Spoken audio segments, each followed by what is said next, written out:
I need your savant hat on. I need you to get your maven mind ready.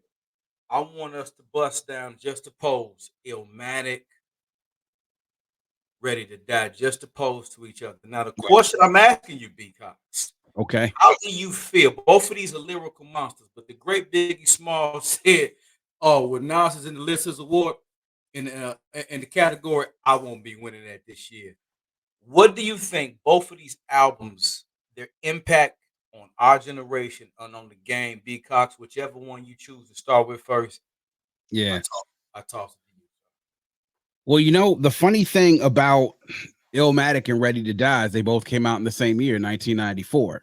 Yes, and if you look at Illmatic being released April, I believe it's April 19th, 1994, Ready to Die coming out September 1994, you're looking at a difference of about, let's say, give or take about 5 months, you know, between the two albums. And what is so crazy about both of these albums dropping in the same year, and also the response that they both got, were so very different, considering the fact that Nas and Biggie were on the come up during the exact same time. Think about Nas being on Live in the Barbecue from Main Source's Breaking Atoms. The verse that he said pretty much changed his life, and it did. And Biggie coming up and dropping those first mixtapes with Mr. C and linking up originally with Biggie and being put on the Real Love remix and dropping Party and Bullshit right around 92, 93. And during this time is when Nas is starting to craft his rhymes and put together Illmatic.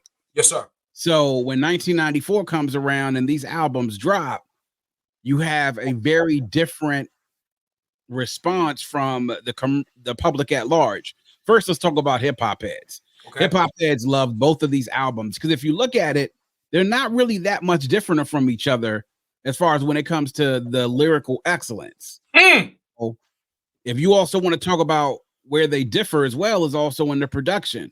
You have all the producers we talked about last episode with Illmatic, but then you have the production done by what would be the beginning of Diddy's Hitmen, producing on Ready to Die.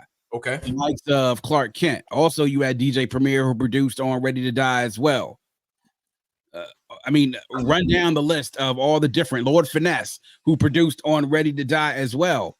Yes, sir. But what you had was a difference in the machine that was behind Biggie versus the machine that was behind Nas. Come on, talk about that. So then you also talk about the reception and the music. Now look at the lead singles from both of the albums. The lead single from Illmatic, in most cases, people will probably say was Halftime. It ain't hard to tell. Oh, The World Is Yours. Yeah. You know, they all kind of run as far as like in the similar space between 93 and 94. Those songs come out. Okay. Unquestionably, the lead single from Ready to Die is Juicy.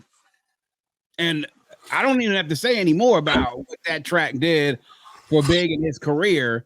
And it was the foresight of Diddy himself to make sure that he had a track in there that Biggie could get that could touch just not the streets he was trying to reach back to, but then also cross over with the folks he was trying to reach on the radio. Because the one thing that I think what folks understood between what was being done with Nas being done versus what was being done with Biggie is that they understood that it was going to be a hard sell to try to get Biggie to become a star in the mainstream because he didn't look like the typical star. You know? Did not. Everybody remembers the scene from Notorious when they was like, "Oh man, you found a dude, he smooth." You know, like LL Cool J. Nah, he don't look like LL. Yeah.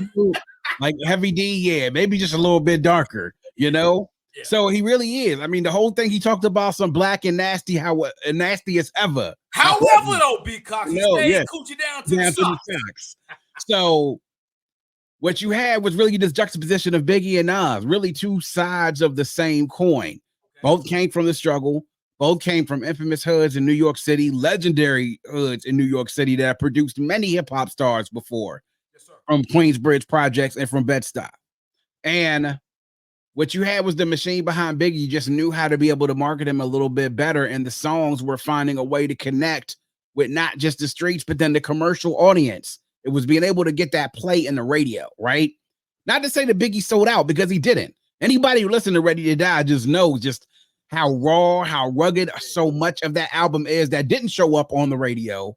But when it came time to turn on the lights and get you a single on the radio, oh, they knew how to dress the big man up and make him look nice and smooth, you know, without making him lose his edge. And that was the key thing of why Biggie was so successful, because while everybody knew he was a smooth big man, he had his way with the ladies, he did everything. He was, you know, suave, debonair, had the game. People also knew he was from the streets and knew he was about his business. But then you also look at the image that Nas had, and it's sort of like, you know, this prodigy that came from these world famous Queensbridge projects where it brought the likes of the Juice Crew, Marley Marl, MC Shan, Roxanne Shante, you know, Craig, all these like that this is what his hood helped to produce, that had been on the down slump for some time, really ever since the Bridge Wars ended. You know what I'm saying? And he was sort of like the person to resurrect Queensbridge back and bring back the prestige of this hood that was so prestigious in the 80s when hip hop was starting its rise. And so you had this prodigy, it's Golden Child, like that was, a lot of people said it was lyrically on the same wavelength of the greats that came before him, like Cool G Rap, like Rakim, like Big Daddy Kane, had the wordplay and everything behind them. The production was great, but for some reason, commercially, it didn't really grab the people like the same way that Ready to Die did. And it was before. So when Illmatic came out, everybody always wondered, oh, well, it took so long to get, yeah, nobody really grabbed onto it commercially. The heads loved it. But when it came to viability commercially on the radio, you were not hearing Halftime and It Ain't Hard to Tell and The World Is Yours like the way that you were hearing Juicy and Big Papa and Warning, and eventually a remix to One More Chance, right? That's the differences. But when you look at the albums on their face, really the difference is between Ready to Die is that there were those few gems that they knew how to stick in the crown that would shine the brightest, that would make this thing go from this could be a potentially gold selling album to being a multi-platinum selling album because of the commercial success of these singles and because people will grab onto it because of that. And the success really is what separates Illmatic and Ready to Die. Because to me, there's not a lot of separation between the two, if you think about it. That's a fact. No skips for Illmatic to me. I mean, some people will argue about semantics with skips, about One Time for Your Mind, or other stuff like that. With Biggie, I have heard some people say they don't necessarily care too much for Friend of Mine on Ready to Die. I don't have a problem with it, but they're two albums with no skips, two undeniable classics. The difference is that Diddy and Arista and the people behind the machine of Biggie knew how to market Biggie to the public and get those singles that touched the public, that got them invested in Biggie, and not just Biggie, but his story, right? But there was just as a compelling story with Nas on the other side of the coin. Now, for whatever reason, Illmatic only having 10 tracks didn't really have a single that connected with the public like the way that Biggie's did. It did not. So unfortunately, what we're left is that you have two great MCs, by the way, in this very interesting atmosphere where New York rap is on its way back to being commercially viable once again nationwide.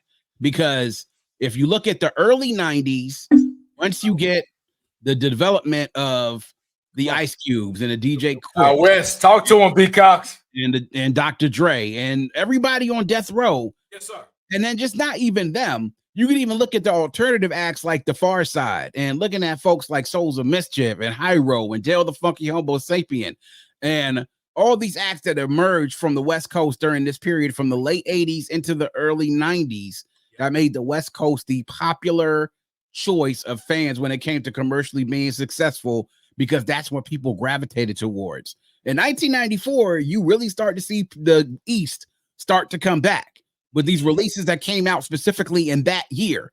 And it really began, I would say, in the previous year with the release of Black Moon Enter the Stage, Midnight Marauders by Tribe Called Quest, and Enter the Wu-Tang 36 Chambers being released in 5 weeks of each other in 1993. But in 94, the momentum went all the way up with these releases that came out, and Illmatic and Ready to Die were at the forefront of that reemergence of New York rap being commercially viable and successful again. And it was like while they weren't overtaking the West again, they were competitive again.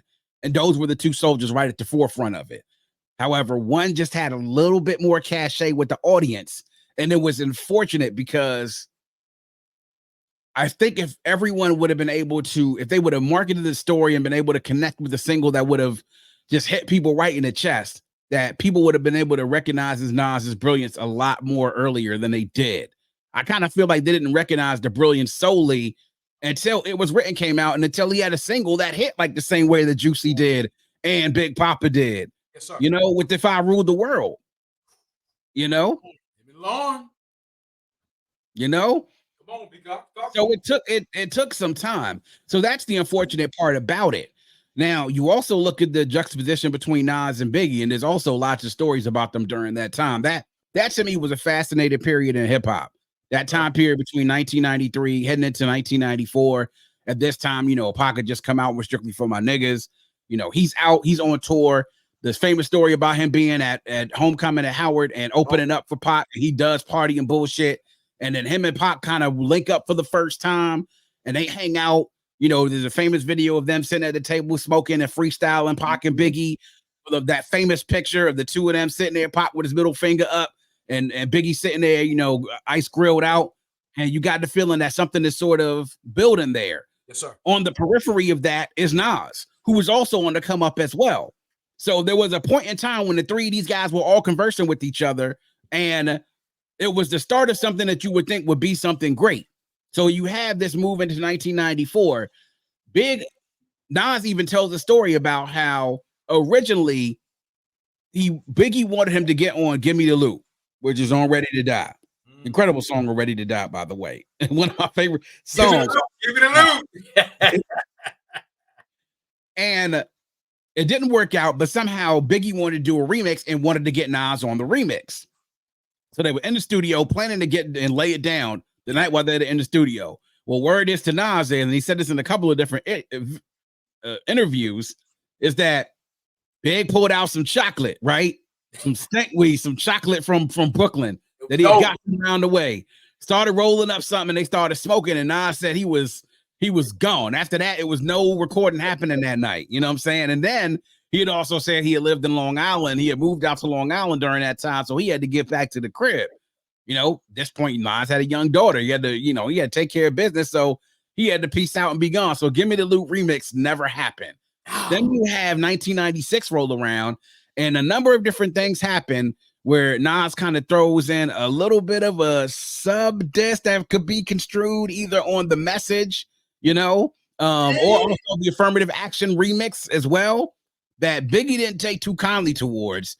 So Biggie then decided on his next album, on Kicking the Door, that he would not only hit Nas back about that, but so many different other parties, as well as Raekwon and Ghostface, who kind of headed at Biggie on Only Built for Cuban Links, you know, talking shit about Biggie, talking about J. Rue the Damager, talking about the Roots. So he had a lot of people he was coming back on.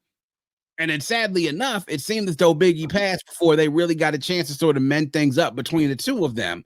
So that story lays out over a few different years. Mind you, both of them are also caught up in the wrath of Pac after the Quad Studio shooting, and then he's convicted and sent to prison. So then when he comes out of prison, two of the biggest targets he has in his crosshairs are Biggie and Nas. Biggie and Nas. And at this point, Biggie has become a big star. Yep. Biggie is probably the biggest rapper in the game during this time when Pac comes out and is released out of prison. And Nas is in the midst of a little bit of a style shift from Illmatic. Okay. When he talks about he went from Nasty to Nas, from Nas to Escobar, Yep. He's in the process of starting this persona change, which would eventually mark what would be his It Was Written era. And so Pac had a lot of stuff to say about both of them, man. So it's interesting that the juxtaposition between the two of them sort of leads them in so many different ways from the start of 1993 all the way leading up to Biggie's death in 1997. And just having those two albums in that year released so close together with each other. And the fact that Biggie's album connected because those singles were able to give him a little bit of an edge in regards to the public is going to grasp on at that time what they hear on the radio, because that was the success back then. You had to get radio play. There was no airplay. To get mixtapes, you literally sometimes had to go out of town to go get mixtapes and hope somebody brought something back so that you can dub something. You wasn't going on to Dat Piff back in 1993 and 1994. There was no livemixtapes.com. None of that. Come on, talk to him, B.Cox. So if you didn't have radio play, you weren't having the success. If you weren't having your videos being circulated on any station you could think about, Video Music Box in New York, mainly. You know, I saw the documentary about that. Great documentary.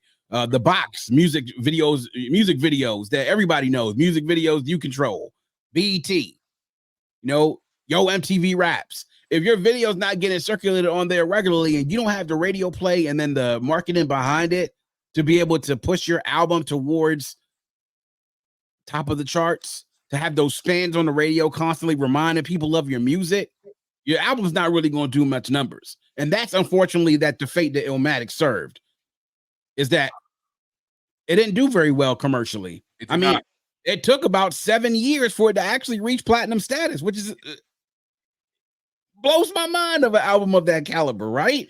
But sometimes, as the way it was back then, there's only room for one king at the top. And so therefore, Biggie was sort of king during that time, and Nas had to wait his turn. And if you talk to some people during that time, Nas really never got his spot as king, because there was always somebody there to always take the crown, right? Mm-hmm. Always. And so when it would have been natural progression, all right, Biggie gone, so now it's got to be Nas, right? Well, no. You know, so that's the unfortunate part about it. And the other part is that I wish they would have actually gotten to work together, because had we had some prime young hungry Biggie Smalls and prime hungry young Nas on a track together, I don't know what the fuck would have happened. Greatness would have happened is what would have happened, you know. Great. But you know, so but if you look at the two albums, you can't go wrong with either one. Matter of fact, I had both of them, both tapes, Illmatic and Ready to Die, and I wore both of them out. And you know what? Depending on what mood I was in would depend on which album I would listen to. But I wouldn't necessarily say that I loved one much more than the other, because how can you pick? I mean, you in one type of mood, you're gonna want to listen to Ready to Die. You in another type of mood, you're gonna want to listen to Illmatic. And really, it's just a matter of it was really two great dishes, but just made by different chefs. Ooh, you know?